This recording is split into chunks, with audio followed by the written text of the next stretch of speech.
Welcome to Rates and Barrels. It is Friday, June 16th. Derek Van Riper, Al Melchior here, getting you ready for another weekend of pickups. And on this episode, we have a couple of prospects that have come up this week, one on the pitching side, one on the position player side.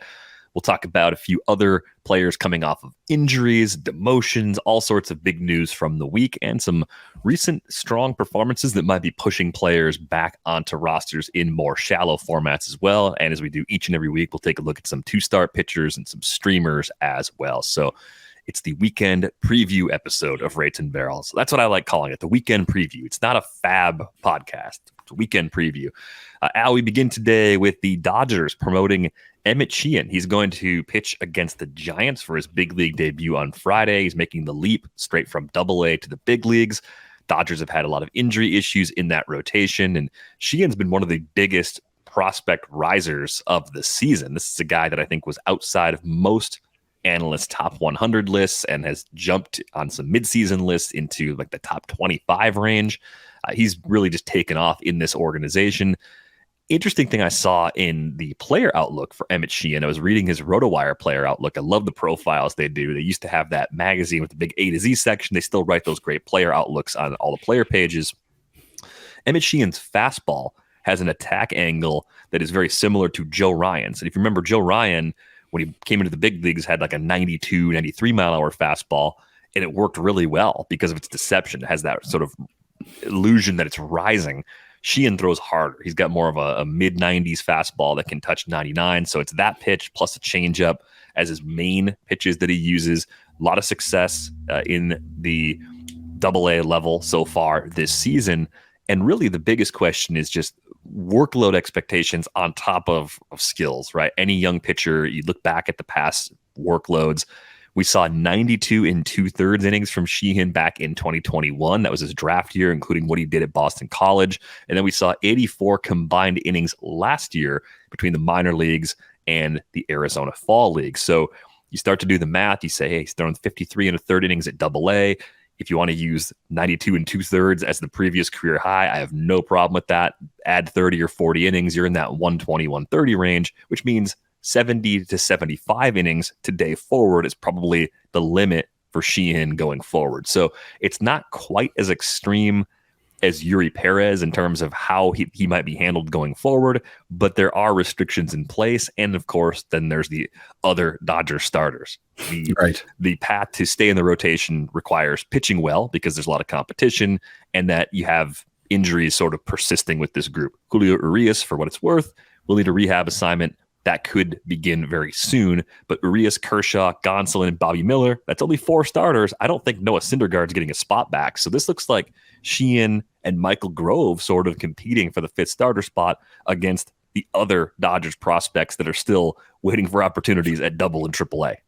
Yeah, I didn't expect that the Dodgers would get to Sheehan this year, but here we are. And I definitely could conceive of the situation where he forces Michael Grove back to the minors or maybe a long relief role. It's just always the question of how does he make the transition? How does any player make the transition from pretty limited time at Double-A to the majors? And in the Braves organization, they seem to do pretty well with that. But I can't really think of too many similar precedents in the Dodger organization. But like you said, really great numbers, pretty much replicating what he did at High A last season, now at Double-A.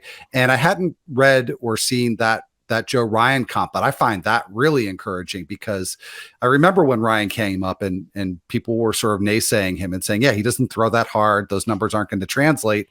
And of course he's been just fine. So you've got a pitcher with a similar attack angle who throws even harder. That's pretty exciting. Yeah, that seems like it can work. And yeah, even if this is a 2, 3, 4 week opportunity, Sheehan goes down, maybe comes back later this season. He's good enough, I think, to be interested in him in a lot of leagues. I don't think this is a player you'd want to pass on even in more shallow formats where, look, pitching's been hard to find everywhere. I think in your deeper, more competitive leagues, you are probably talking about a percentage of fab that is in the double digits, at least 10 to 15%, possibly more, depending on how aggressive your league is. We've talked about this several weeks in a row.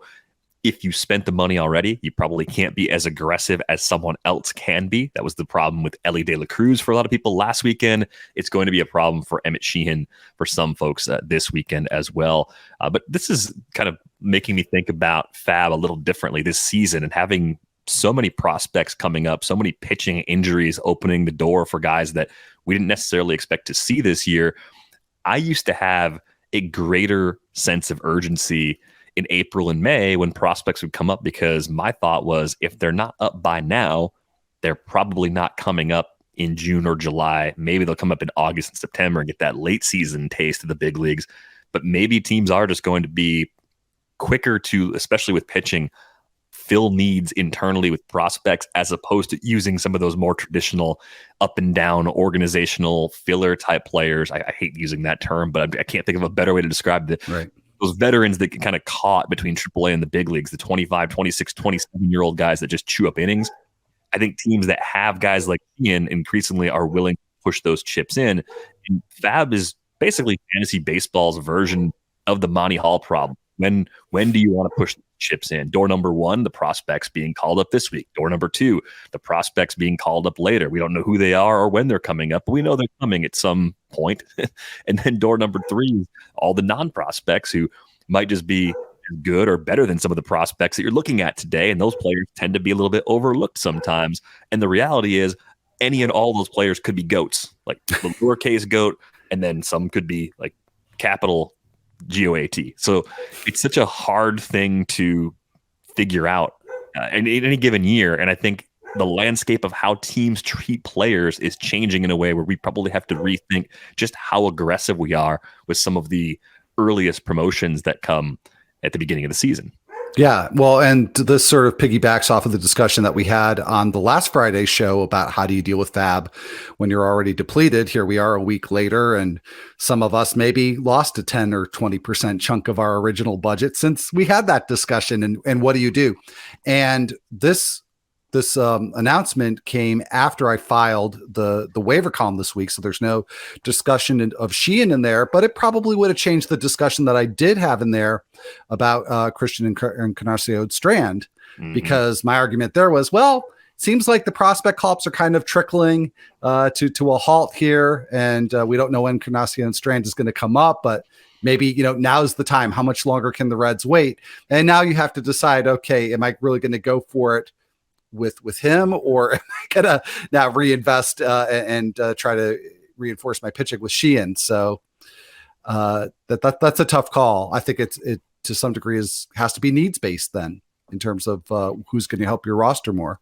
Yeah, I think that's 100% correct. I think it's also considering how much of a potential upgrade each player you're bidding on really is, right? Is it a marginal upgrade because you've got good depth? Is it a significant upgrade because you've got major injury problems or clear and obvious players that don't belong on your roster? That might dictate just how aggressive and when you'll be aggressive on prospect promotions in the future. That's part of people's analysis already, but I just think you have to be more disciplined than I have been in the past, because prospects are coming up seemingly in greater number and spread out over the entire season, which, you also don't want to go to the opposite extreme of always holding your Fab, because there's nothing to spend it on that's worthwhile in August and September, at least in terms of how much you could have left by not spending early in the season. So it's a very fine line to walk, but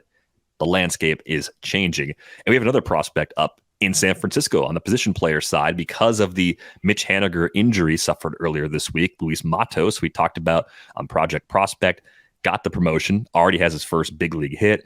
I had a chance to talk to Keith Law on the Athletic Baseball show that went up earlier today. And when I look at Luis Matos, I think it's very easy to draw a quick conclusion that the power that we've seen during his time in the minor leagues may not translate. He's a very small framed player, and there's speed. There's a good hit tool, phenomenal numbers, low strikeout rates at AA and AAA this year.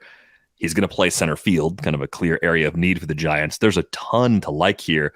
And I was surprised that, Keith, having seen him and having done this type of work for a long time, was more optimistic power-wise on Matos than I expected. 20 to 25 home runs in the long run is what he could see coming down the road. So, you look at that sort of profile for a team that needs a player like that. Everyday playing time really could be there as long as he doesn't fall on his face. I'm curious what your interest level is in Matos, because I think in terms of what he's going to go for in fab leagues, it's going to be, compared to the Ellie De La Cruz bids a week ago, it's going to be a much smaller number, even if it's still a significant bid to go get him. Yeah, well, that's an interesting observation by Keith Law, because what I had written in the column this week was that, and I didn't allude to his frame, but that certainly was a part of my thinking is okay, he's put up huge numbers in the PCL, but not really great power numbers elsewhere. And then he's also got this home park that's going to have some sort of squelching effect on his power numbers, but all he does is make contact. Mm-hmm. So I feel like the batting average is something that you could definitely count on. There definitely seems to be enough power there that he's not going to be, a complete cipher. He's going to make contact, but it's going to be a bunch of soft contact. So I do think the batting average is going to be there. And one thing that I wrote in the analysis is that the Giants are right at the bottom, not the very bottom, but like in the bottom 3 or 4 in terms of stolen base attempts. And that worries me too, because that could be a part of his appeal. But you look at Thairo Estrada, and he's certainly helping in that category. So maybe Matos has enough, has enough speed that the Giants organization would see fit to allow him to use that aspect of his game. But I do think the stolen bases and the power for me are a bit of a question mark, and that will, keep me from bidding, more than just a nominal bid in 12 teamers, but definitely go more aggressive, not 10%, but 5, 6, 7% in 15 teamers, especially if I need batting average help. I think there's a case for him down to at least 12 team leagues in the short term. He might be someone who's on the roster, off the roster in those formats, but there's enough in this profile to like where I think you'd want to go ahead and make that move. Rest of the season projections from the Bat X have Luis Matos at a 273, 314, 410. I think that's appropriate as far as adjusting power expectations initially. And part of the reason I think there's that long-term projection is because Matos is so young. Not only did he have a hamstring injury last year that may have significantly impacted his performance at high A, that limited him to 91 games as well. We're talking about a guy who's still just 21 years old, and he won't turn 22 until January. So a very young player that could get quite a bit stronger over the next couple of years as well. And I would say, to your point about the Giants and how they don't run a lot as a team, so much of that is personnel for me. I don't think it's an organizational mandate that they don't think stolen bases are worth it. It's that they have so many guys like Jock Peterson and JD Davis and Conforto, Haniger, Mike Yastrzemski, Wilmer Flores, Brandon Crawford. Those are all guys that are mid to late parts of their career for the most part, and speed's like the last thing you'd expect from them based on their tools. So I think you would see Matos get green lights much more like a Thairo Estrada. I think I wouldn't worry about the org slowing him down. If he's not stealing bases, it's probably because he's not getting on base enough initially to make that part of his game pop. So definitely someone I'm interested in a lot of leagues this weekend, and excited to keep getting more players like this in the profile, or in with this profile in the pool. Guys that have sub 10% K rates that can actually do some things are very exciting players to be looking for. Some news in Chicago, North Side, Justin Steele, coming back from that forearm injury, Al. It's going to come back without a rehab assignment. So if you're in a league where you can activate him this weekend, you've been waiting on the IL or on your bench and you got daily moves, are you actually throwing him out there right away? Steele was pitching very well before he got hurt. Kind of goes back to the second half of last year too. But I think I'm a little hesitant without the rehab assignment, knowing that he may not pitch as deep into this start as he was going pre-injury. Yeah, no, that's a very good point. The matchup is the Orioles, which is sort of a mid-range matchup. So I think maybe if it were, I don't know, the Tigers or somebody on that level, maybe I would take my chances. But I think that's the right move, to take a wait and see approach, keep Steele on your bench over the weekend, and if he's between 4 and 5 innings, I think you can feel pretty good about him getting that ratcheted up for his next start. And I worry a little bit about the results too, coming right off of the IL. But I would certainly intend to start him next week, and unless it's really a disastrous or very, very short outing. Really nice number so far this season. 2.65 ERA, 106 whip, and a 58-16 strikeout to walk ratio. Definitely not what I saw coming, but if everything looks stuff-wise like it did before he got hurt, I think he's someone you're going to be using more often than not going forward, especially in this environment. The other Cubs news of the week, Matt Mervis was demoted to AAA Iowa. I think he's mostly, for redraft purposes, only going to be held in NL-only leagues. I mean, keeper leagues and dynasty leagues, of course. He's going to be kept in many of those formats because there's still some long-term appeal. But is Mervis someone you're actively trying to target in long-term leagues right now? And what is your interest level in him sort of going forward based on what we saw prior to this demotion? Well, I will target him if he gets dropped in long-term leagues, because I don't see just this initial struggle that he's had in his first call-up as a reason to discount everything that I had hoped for before the season started. He was a player that I actually had been holding in leagues from opening day forward. I targeted him, figured he'd be an earlier call-up actually than he was. And so he's somebody that I will target in dynasty leagues. As far as the 15 teamers where I've been holding him all season long and, using him on and off since he's been coming up, that's going to be a tough decision, because I do imagine as I look at my bench options now, and you can't just afford to be carrying players all season long that are demoted and or not producing. I'll probably cut him at some point in those 15 team redrafts. But it's not a given. I may, wait a week or two and look for other options, because I still think there's going to be some production at some point from Mervis later this season. Yeah, I think after the trade deadline, there's a good chance that things will clear up a little bit on that depth chart. They'll bring him back, let him have a couple of months and see what they have to determine if he's going to be a starter for them in 2024. I think the long-term outlook is still decent, because the numbers he put up in the upper levels of the minor leagues, really almost every minor league stop other than his very first taste of A-ball back in 2021, he's put up impressive numbers everywhere. Maybe he's more of a big side platoon guy than someone we're going to see as an everyday player, but that still carries a lot of value if he's able to carve that out. So I'm still pretty optimistic long term, even though things didn't look great. Part of it's that the quality of the contact was there. I mean, that 13.8% barrel rate, that's good. Like that's real good. And this actually reminds me a little bit of what we saw from Spencer Torkelson as a rookie. I know Spencer Torkelson is a guy that went 1-1 in a draft, had much higher expectations and seemingly a much higher floor. And that might still be true. But even for a guy like Torkelson, who was making what looked like good swing decisions last season, the results weren't there. He got that demotion to AAA himself. And maybe, just maybe, he's starting to turn the corner now. I think he's kind of intriguing. You put him on the sheet today. Since May 20th, 247, 381, 441 for the slash line, 15.4% barrel rate. And he's doing something that you're always looking for. When he hits the ball in the air, he's hitting it hard. Yeah. I mean, it's really impressive what he's doing. I think this is really the longest extended stretch where we've seen him just do a lot of things really well. And that 247 since May 20th, I think he's even gotten a little bit cheated on that. I don't remember exactly what the expected batting average was, but I think I want to say it was maybe about 20 points higher than that. So, which by the way, with Mervis too, his expected stats were much better than his actual stats, something to keep in mind there.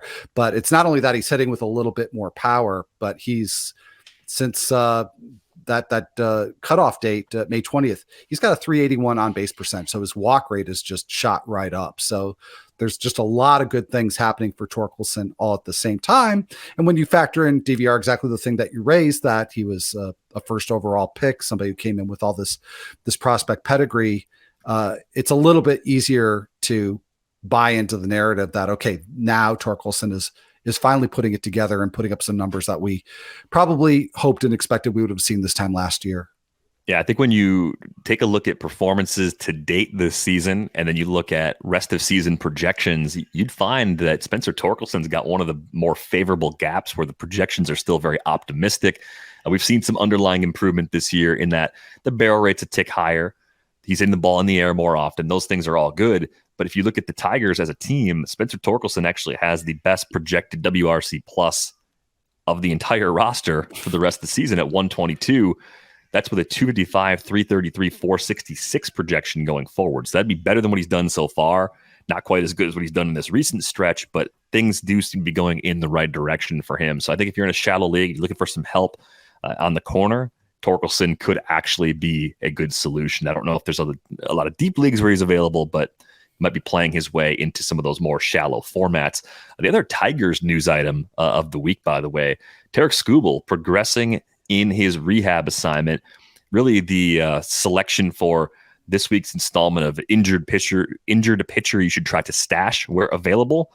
3 scoreless innings, 5 strikeouts at AAA Toledo on Thursday. Only threw 31 pitches in that game, which makes you think there could be possibly 2 more rehab starts.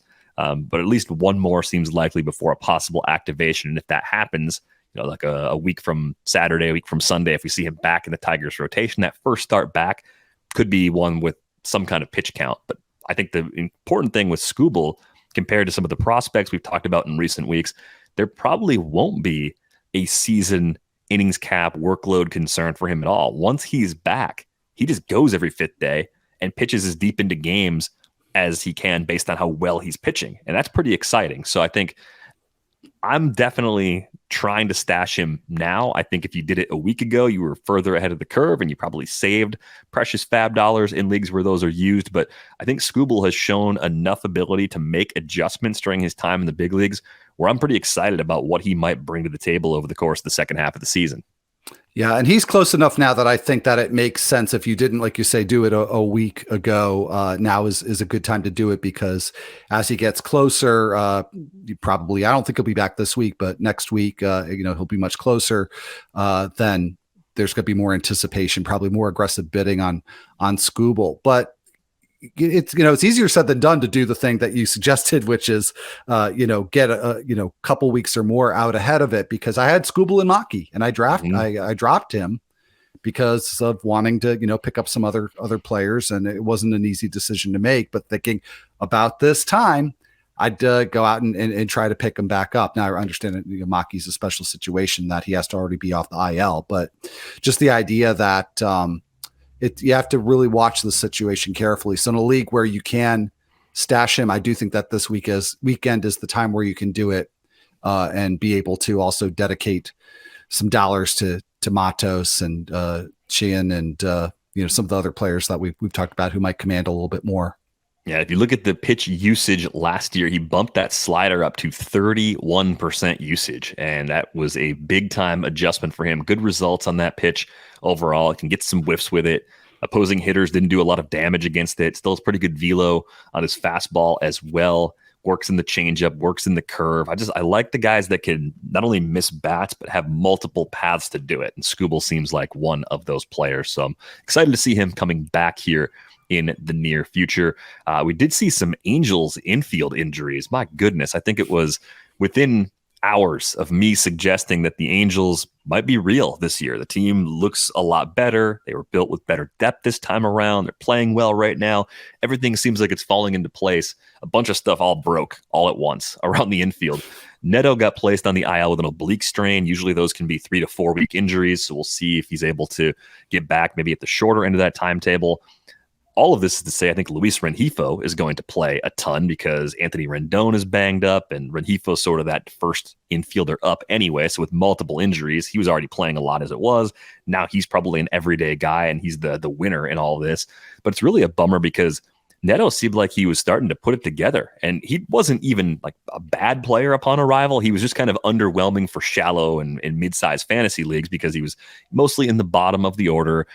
Kind of an empty batting average sort of contributor initially, but the last couple of weeks, last 14 days specifically, 333, 424, 741, 3 homers, a couple steals, picking up some runs and RBIs, of course, being a part of that Angels lineup. So I think this is a player who's done a lot in a very brief time to really give us an idea that he's likely a top 12, top 15 shortstop as we start thinking about rest of season rankings once he's healthy and start putting an eye even towards 2024. Yeah. And it's a deep shortstop pool. So he was sort of overlooked. But like you said, recently really forcing us to notice him more. So it's definitely bad timing there. It is a situation where Rengifo should play more. Andrew Vasquez, or Velasquez rather, I'm sorry, started for the Angels on Thursday. And this is, obviously more of a deep league, AL only deep mixed league thing, but Velasquez did steal 17 bases last year. So if there's any sort of regular playing time for him, which there very well could be, that's just something to consider if you're looking for cheap steals. Yeah, it's a good point. Deep leagues, but for sure, someone that can offer a little something in that category with all the injuries. I think Gio Urshela is banged up for the Angels right now too. So the very scenario they were trying to play against still unfolded on them in the matter of like a day. Yoan Moncada goes back on the IL. It's the back that's still giving him issues. Generally, Al, I make an assumption if you go on the IL with any sort of injury and you go back on the IL with that injury again, that your second stint will almost certainly be longer than your first stint, because the first stint didn't get you back to 100% or close enough to 100% to avoid further issues. And with Moncada, I think I'm more willing than ever, even in deep leagues, to just say he's not himself. He is not the guy that we saw a few years ago. This is a very different player than we thought he would be at his peak. And even now, we're starting to wonder, is the playing time when he comes back going to be max volume playing time? Part of what made Moncada a deep league fallback option for me at third base on the corner was thinking that he's going to play every day. He's a good enough defender. He gets on base. Even if he's not providing power, the White Sox want to keep playing him. But everything just seems like it's missing skills-wise right now. Maybe it's just the injury, and we could be talking about him as a heavily discounted bounce back candidate for really deep leagues in 2024, but this feels like a pretty ominous IL move, and it seems like a path for Jake Burger to start doing what Jake Burger does best, just mashing homers. Yeah, and for me, that's really one of the more, maybe the most interesting angle from a fantasy perspective about all of this, because those of us who picked up Burger when he was getting regular play, and then when there wasn't room for him, it was a real question of what do you do? Because if there's a new opportunity, you don't just want to let him loose. And I think there's a lot to the perspective that you have about looking at these repeat injuries and IL stints. On MLB.com, on the White Sox injury news page, every team, they've got their injury updates page, and it says that the expected time for Moncada's return is 2 weeks. So I don't know how seriously you take that, but I mean, at least if you look at that as a possibility, that's got at least a decent probability. It's a real conundrum. So at least in the short term, you figure Burger's going to get that playing time, but I don't know. It just seems like by now the White Sox would have figured out some way for Burger to have a little bit more job security. And I think we're going to have to wait at least a couple more weeks to get more clarity on that picture. And with Burger, I think we're seeing a pretty odd slash line, because most guys that hit the ball as hard as he does tend to walk more than he does. And right now we're talking about a player who, 400 plate appearances into his career, has a 5.4% walk rate, and he's striking out 32.2% of the time, but he's getting to that power a lot. 18% career barrel rate, 22.2% this year. He's hitting the ball hard enough to deal with the flaws. And this looks worse than it did a few weeks ago when I was really excited about him. I still like him. Projections are still pretty optimistic about Jake Burger, and now his main impediment to playing time has been removed. So I think he's a weird slash line award winner at 248, 296, 606. A lot of times the 240, 290 is followed by like a 440 for a guy that has a little bit of power, not a 600. So I wonder if with more regular opportunities to play, if the K rate can come down to the high 20s, low 30% range, maybe the walk rate goes up a little bit as well. Like part of this got a little worse was the inconsistency with playing time in recent weeks. Yeah, I mean, we certainly, those of us who have Burger, are really hoping for that to happen, and yet I still wonder if that will be enough whenever Moncada comes back. So, I mean, like I say, I'll be happy to start him now. If anybody dropped him, I will be on him on the waiver wire. But I do think we may need another couple weeks at least to see what the longer term picture is going to be. To move on to a few other bats to consider, Nolan Jones playing really well with this opportunity in Colorado, immediately raising the question, why wasn't he up sooner? Why did you sign Jurickson Profar? The same questions I've been asking all season. Are you buying into Nolan Jones as someone who has more value than just being more of a deep mixed league player? And do you see him as someone that is shadow league relevant, at least for streaming purposes, when the Rockies are playing series at home? I am. I mean, I'm definitely buying in too late for where I feel really certain that he's got some value because he's got pretty high roster rates and he's really paid off on the faith of the fantasy managers who got him when he first came up. And the thing that I didn't foresee was that he would offset the high strikeout rate, which he does have. He's striking out in 1/3 of his plate appearances so far. And you figure he's going to get a BABIP bump from playing home games in Coors Field. He's got a BABIP now that's edging up on 500. So yes, I think there's some regression coming, but maybe not so much that he shouldn't be close to universally rostered. And that's something a couple of weeks ago I would have thought would have been utterly ridiculous. And part of too, what has me buying in on Jones at that level is he's already stolen 4 bases. So that's a part of the mix I didn't really expect from him. So I think he's one of these players that when we were talking about back in March, who's going to benefit from these new rules and who might have been somebody who would have stolen 6 or 7 bases before, maybe he's going to steal 15 or 20. I think maybe Nolan Jones is one of the answers to that question. Yeah, I think being in Colorado does give you that average bump. Instead of being a possible liability in the category, he might actually be more of an asset. And if he's not necessarily good in average, he probably won't be horrible if he can hold the current plate skills. The thing that I thought was interesting about Nolan Jones back during the winter was that the little bits we did see him in Cleveland pointed to a player with plenty of tools. It was 80th percentile max exit velocity last season, 69th percentile sprint speed, which is more than I expected because I just thought he was more of a plotter than he actually is. And 100th percentile arm strength. That's a pretty toolsy player. I thought it was strange that the Guardians gave up on him as quickly as they did, given their need for power, but maybe they saw some flaws they feel like they couldn't correct. They got an interesting young shortstop back, Juan Brito, who's doing really well in the minors. So, good for them. If you get the better long-term player, I guess that matters. But more importantly for Nolan Jones right now, that sprint speed's actually up a little bit, 77th percentile. So this could be something that continues. This Colorado lineup that needs to find different ways to manufacture runs. I think they're going to keep playing him as much as they've been playing him. So I wonder if it eventually costs someone else be relying on some plate appearances. But I'm with you. I think at least short term, he's someone you can start to slot in for some of those more shallow formats. And I didn't expect that to be the case either, even though I thought there was some kind of mid-range league appeal with Jones. I was just wrong about how long it was going to take for him to actually find a role in Colorado. You pointed out on the rundown, Matt McClain has a nice barrel rate so far, 11.6%, which I think if you said Matt McClain came up, which tool are you most concerned about initially? I think we said it was power, but we thought the ballpark might cover it. And if he's going to hit the barrel rate in the low double digit range, it's not going to matter. The power is going to play pretty much everywhere. He is striking out about as much as he did at Double-A last year. He's not walking as much as he did in the minor leagues, but this is a guy that's going through his first run of big league pitching. He's only 28 games into his career. So I think that at this point, it's a similar question we were just talking about with Nolan Jones. Like, is Matt McClain playing well enough and showing enough skills where for the more shallow formats where he may have previously been unrostered, should he be universally rostered? Oddly enough, I mean, McClain, the player that I was much more interested in when he got called up and had this clear access to everyday playing time.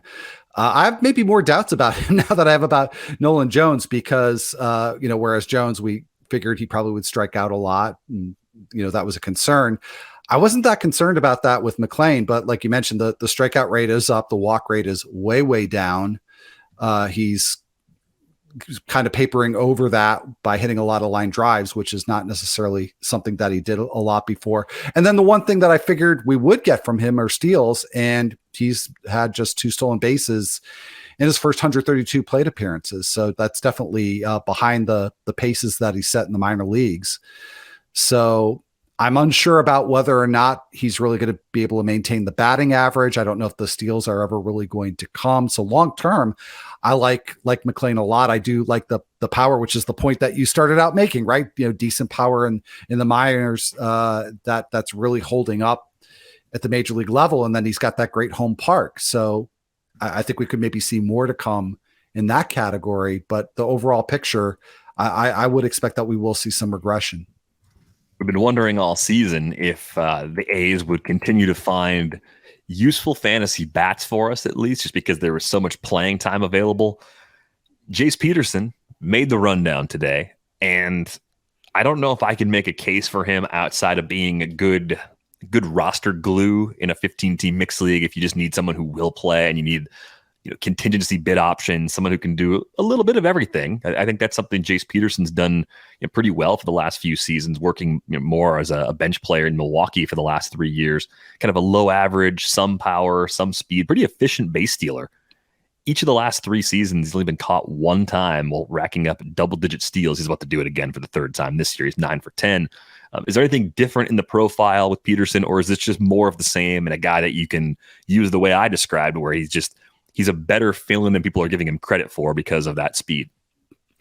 Yeah, no, I think it's exactly the thing that it's exactly the way that you framed it, DVR. I mean, I put him on the rundown not because I think that people need to add him all over the place, but this is the sort of player that I think is useful when you're talking about running low on fab and you need to fill a particular spot or maybe in a particular category. And in Peterson's case, I think his main appeal is those stolen bases. He's getting a lot of playing time with Oakland, and he got off to a terrible start. And so with this hot streak that he's on right now, that's kind of brought his overall stat line to the very place where you figured it would have been all along. So, because he got off to the slow start, I'm sure he's out there in a lot of 15-team leagues. And so if you do need the stolen bases or maybe a little bit of run production, I think that, he's can be that sort of glue guy for your roster until maybe you get somebody injured back from off of your IL slot or somebody else, somebody better comes along. But in the meantime, he can fill some needs with probably a very minimal bid. Yeah, I think that's a good way to look at Jace Peterson at this point in time. Let's move on to some pitchers. And you wanted to talk about A.J. Smith-Shawver, someone who has made a couple of starts now after beginning his big league career in the bullpen. We're starting to see a few more whiffs that last time out against Colorado. So what are your impressions of Smith-Shawver, seeing him more stretched out now against the big league hitters? Well, I sort of disappointed actually, because I'd picked him up in a 12-teamer figuring, okay, maybe we'll, wait through a week or two and he'll, ultimately be pretty useful, but I just couldn't start him for this last start at home against the Rockies, which I think is maybe the best matchup you can ask for. It's right up there with, facing Oakland or Detroit. And it went fine. He lasted 5 2/3. He did get those 6 strikeouts. Got more whiffs in this one, but it's like if you can't put up those kinds of numbers with that matchup, I'm not sure when you can. And his first start was at home against the Nationals, also pretty favorable matchup, and didn't get very many swinging strikes in that one, and didn't give up any earned runs in that start. So the result was good, but the underlying metrics behind it were sort of underwhelming. So I think it's another week of me kind of waiting and seeing with A.J. Smith-Shawver and seeing if he can continue to put up the types of numbers that he put up against the Rockies. But I think if we're in the same place a couple weeks from now, I might have to drop him. Interesting. For shallow leagues, of course. Shallow leagues, 12 and less. Team. Yeah. Yeah. It's hard because I think with a good team, especially, your win probability just goes up so much that you feel like you're giving something up. But the next start for him is coming up on Wednesday. It's on the road against the Phillies. So I imagine you're looking very closely at your alternatives and probably putting him on the bench for that. But there is a possibility of a 2-start week the week after with a home start against the Twins and a home start against the Marlins. So if he sticks on your roster in those shallow leagues, I imagine it's because you're trying to squeeze in that 2-step and get some max volume from him after this upcoming week. Yeah, I think in that 12-team league that I'm talking about, I think it's a really pivotal week because, if he can do well at Philadelphia, it's certainly the most challenging matchup he'll have had so far, tough park. So I think if he does well there, I'd feel okay about him making that 2-step. And if he doesn't do well, then I really have to beg the question of when am I going to be able to start him is it worth using up the roster spot? So yeah, that's going to be a very, very important test. Yeah, looking at the called strikes and whiffs, the CSW percentage, 27.7% so far for Smith Shawver. Starters league-wide average 27.4, so kind of like where he should be, given his age. I mean, that's encouraging, but it doesn't seem like his fastball is nearly as effective so far against big league hitters as it was during his time in the minors, so that's going to be kind of an interesting thing to watch with him going forward. So Spencer Strider has fallen on some rough times recently, and my takeaway is there's really nothing actionable right now. 2 road starts await. I wouldn't sit him for a 2-step. I think he'd have to struggle for 4 or 5 more starts before we'd even consider actually putting him on the bench. This just seems like a still young pitcher going through a bit of an adjustment phase. I mean, maybe there's a little bit of a command issue right now. Maybe hitters have found something to that he's tipping. I mean, we know there's a lot going on where this was happening with Grayson Rodriguez. Enos talked about this on the pod, using Hawkeye, finding different things with the limb technology that are leading to hitters getting a better read on pitchers. Maybe something like that's in play. I'm speculating wildly right now because Strider was so electric with the 2-pitch mix he had last season and even to begin this season that I think it'd be silly to completely abandon him as a top 10, top 5 even starter just based on a little run where he hasn't quite been himself. Yeah, I even think there's a potential buy low opportunity here. Everything in the profile looks pretty much the same, except he's just giving up a ton of home runs, 10 in his last 32 innings, which is obviously a ghastly ratio. He's got a 6.47 ERA over that span. That's 6 starts. But if you do look at the ERA estimators, they're still looking at Strider, even with all those home runs, as like a mid to upper 3 ERAs guy. So that's not what you bargained for when you drafted him. But if that's Strider at his worst, is a just below a sub 4 ERA pitcher, I think you'll take that. Yeah, I think so too. Yeah, as far as being able to get someone to flip him, I think that's a tough sell. Even still, I think it'd be an uphill battle, but it's at least possible. I think a month ago it would have been impossible to get someone to trade you Spencer Strider in most circumstances. Sean Manaea not being used like a starter, but being used very effectively. Given all the conversations we've had this year about the difficulty of finding good starting pitching, is a bulk reliever, someone who goes behind a follower, someone who works in tandem, sometimes with Jake Junis.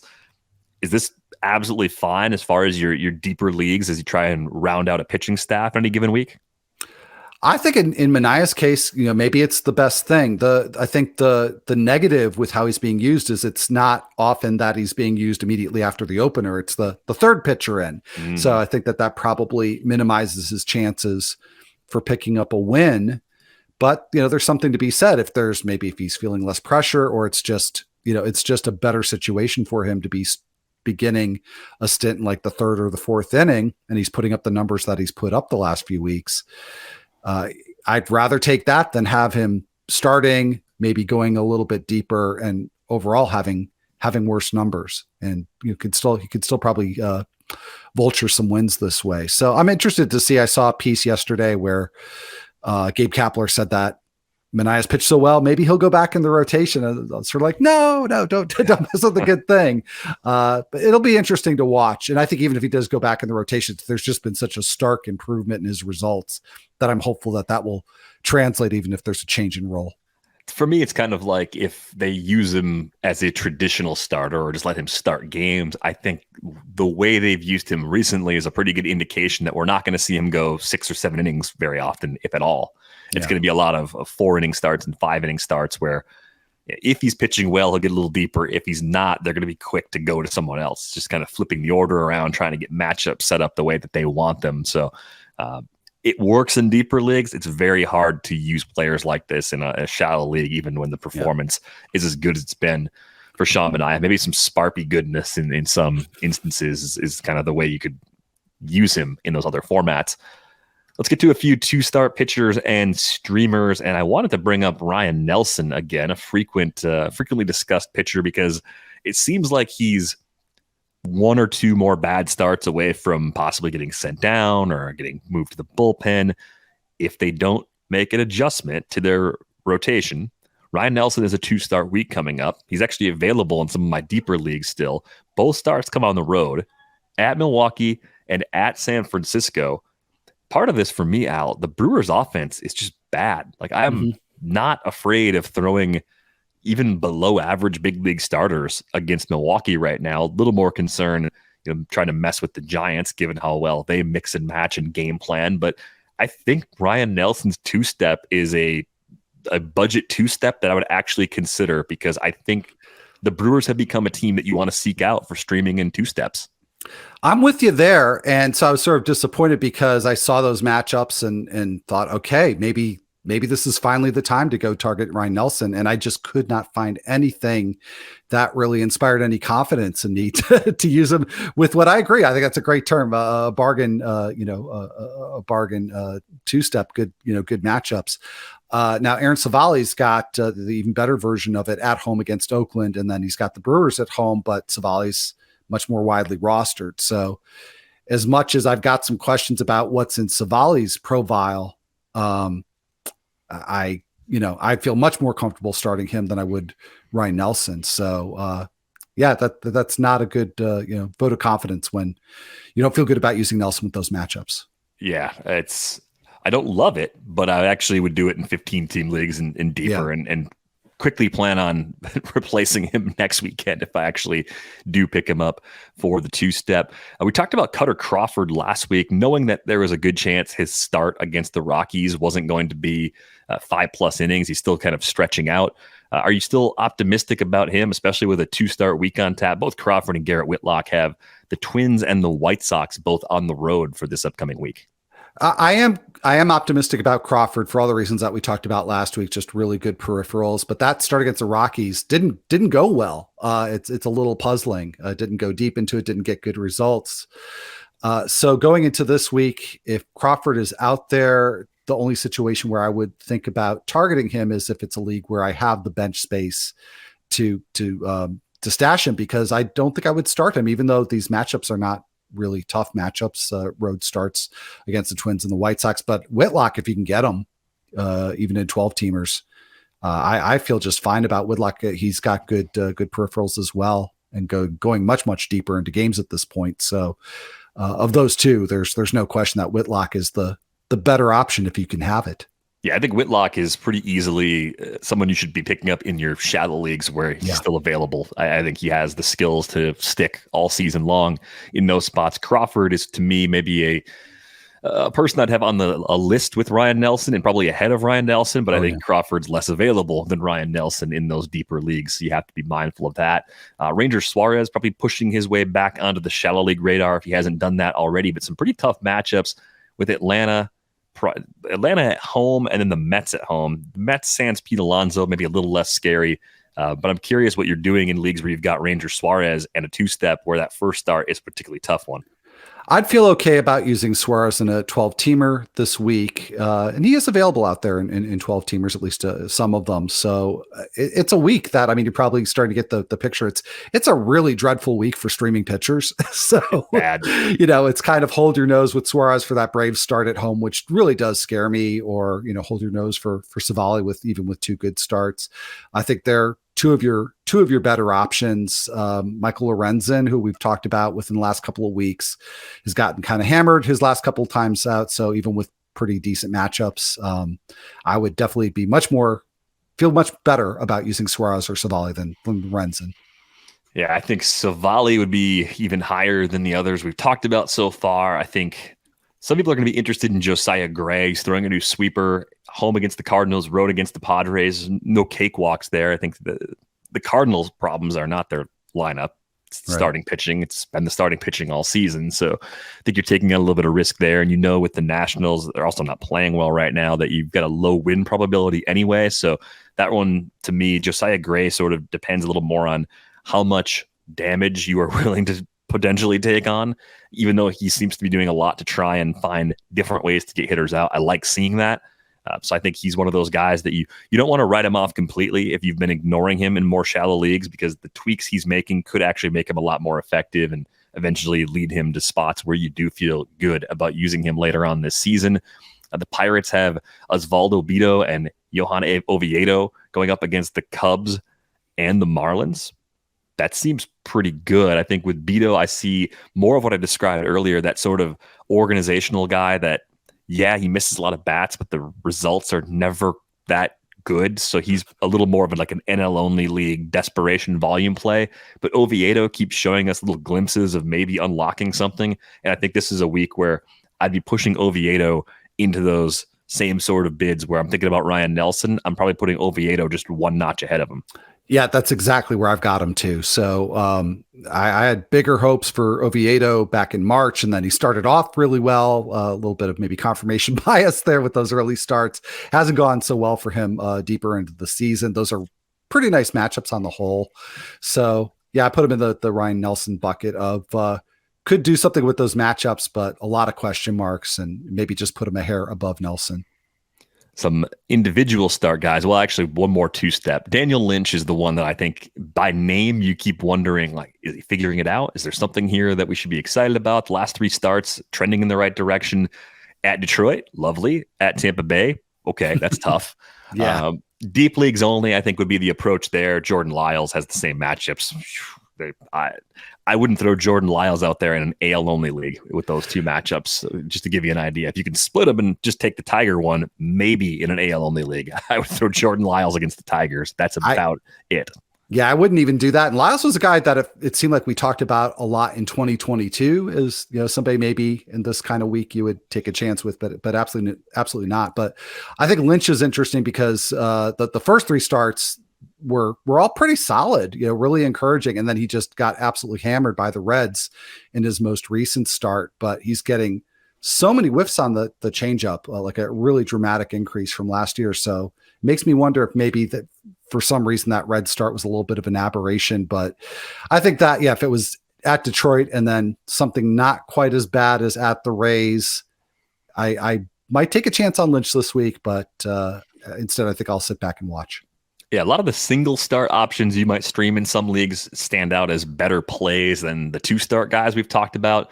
Braxton Garrett, I know you like Garrett quite a bit, home against the Pirates, available in almost 40% of CBS leagues. That should at least temporarily be a number that goes up for that matchup.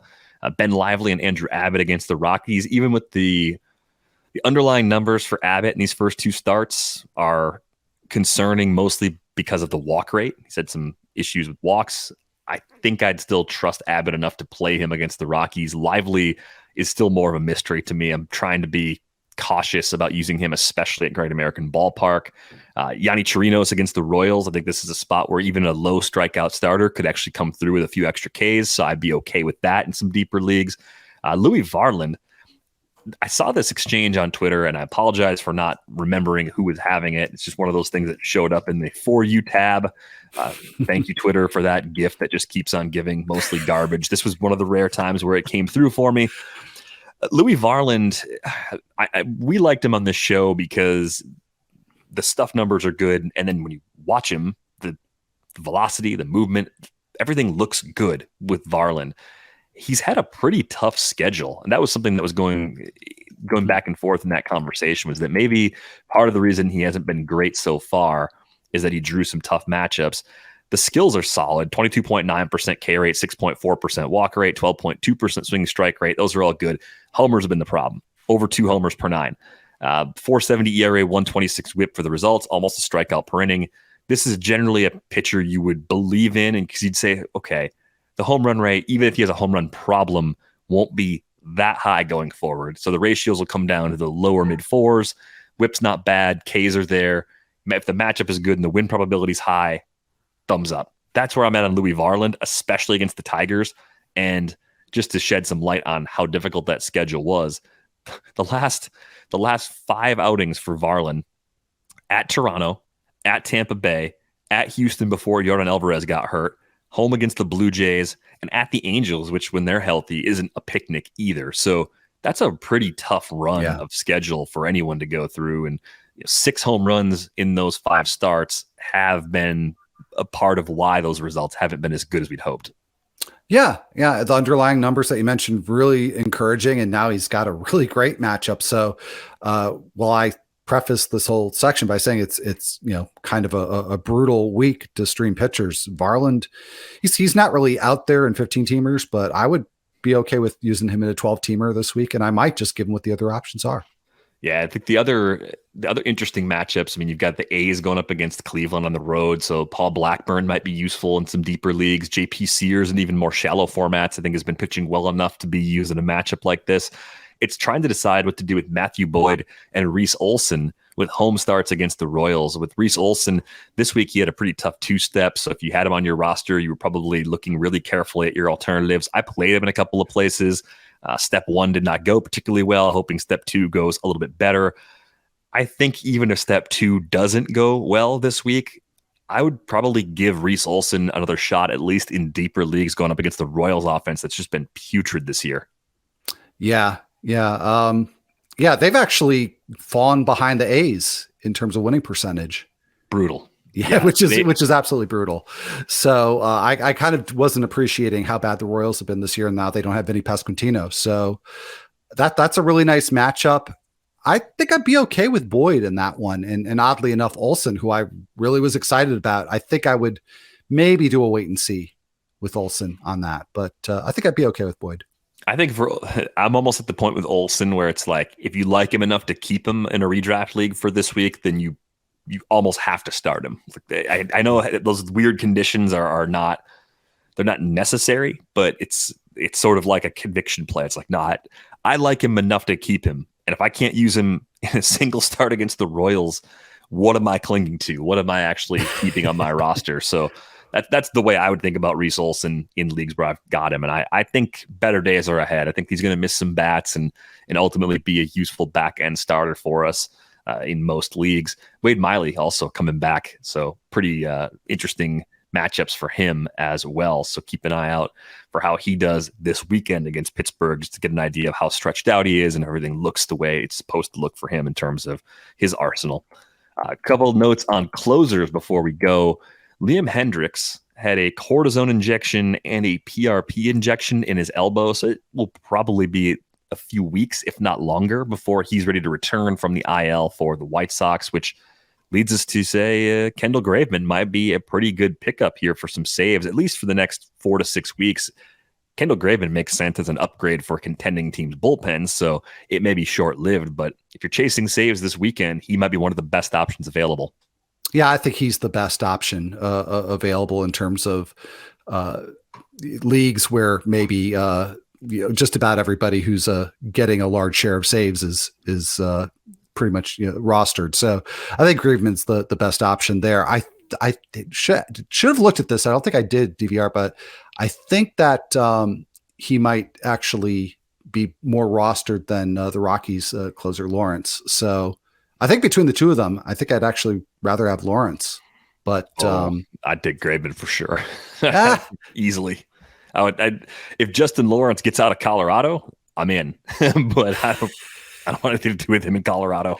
Well, my bigger concern with Justin Lawrence is not even like the ERA or pitching in cores. It's just, the lack of save opportunities, but because I actually think that, he's does a good enough job of keeping the ball down, even in cores, that he'll be effective when he gets a chance. He just might not get that many chances. Here's the question for you about a former Rocky. Carlos Estevez has been great so far this season, had a really rough outing Thursday in Texas, didn't record any outs, loaded the bases, so actually did a little damage to the ratios. I think he added 0.1 to his whip just in one outing, but he's been really good so far this year. You've seen some changes in the underlying numbers recently that may point to some trouble. Yeah, and they're not huge changes. He's not been getting out of his own chases pretty much all season long, but that's just an issue that's been exacerbated over the last few weeks. And then that's combined with a whiff rate that's notably down in his recent appearances. So it's just not a good combination. And I think probably the biggest thing that would keep me from speculating on that Angels bullpen is that I just don't really see other good alternatives. I think they'll ride it out with Estevez unless it just, gets worse than what it's been lately. Yeah, I don't know if I see anyone who jumps off the page as the next best option right now either. Ben Joyce got hurt. He wasn't necessarily knocking on the door for highest leverage opportunities yet anyway. So there's that. You look at some of the names they got out there, Chris Davinsky. I don't know. I think it's more of this is Esteves' job to lose. It's a bullpen worth watching to see who's getting the ball in front of him consistently in these next couple of games. But unless we see another meltdown or possibly two between now and Sunday night, I don't think I'm speculating in this bullpen if I'm trying to find future saves, at least for now. It's more of a yellow light as opposed to a red light where you're definitely chasing someone else in that pen. And then the other news of the week from the Tampa Bay Rays, Pete Fairbanks is back. I saw the clip going around on Twitter that he has a black eye. He was at a hip injury that put him on the IL. Apparently, he was in a swimming pool with his kid, his 3-year-old son, dunked over his kid on one of those basketball hoops, like a Little Tikes hoop or something, but pulled it onto his own face. So, in his own words, taught his son a lesson about how to defend in the paint, but then also, smashed himself in the face with a basketball hoop. So, Pete Fairbanks, hip feeling good, face feeling a little bruised. Yeah. But back in the bullpen, so right up there, I think with Graveman is somebody you could target. I don't know how many people would have necessarily dropped Fairbanks. I mean, it was looking like that was going to be a short-term hiatus for him anyway. So, but if he's out there, certainly in leagues where, again, you're not going to be getting somebody with a primary closer designation, Fairbanks is about as good as it gets. Yeah, I think for me, I wanted to bring it up as much to say if you've been relying on Jason Adam for some temporary saves again, he'll still probably be part of a committee. Right. You may just want to reevaluate that based on Fairbanks being healthy again. So a lot to think about this weekend, and we hope everyone has a good time going through the wire, getting their bids in. Nice to have a couple prospects out there again this week. On our way out the door, a reminder, you can get a subscription to The Athletic for $2 a month for the first year at theathletic.com/rates and barrels. Be sure to check out Al's weekly waiver column. That is up on the site. We've got pitching rankings from Eno that went up a couple weeks ago. You can dig into those. Lots of great stuff all around the major sports. So a good time of year to be a sports fan. You got off seasons getting underway in the NHL and the NBA. You got football just around the corner, baseball, heart of the season. So a lot of good stuff up there at theathletic.com/rates and barrels. On Twitter, you can find Al at AlMelchiorBB. You can find me at Derek Van Riper. That's going to do it for this episode of Rates and Barrels. We're back with you next week.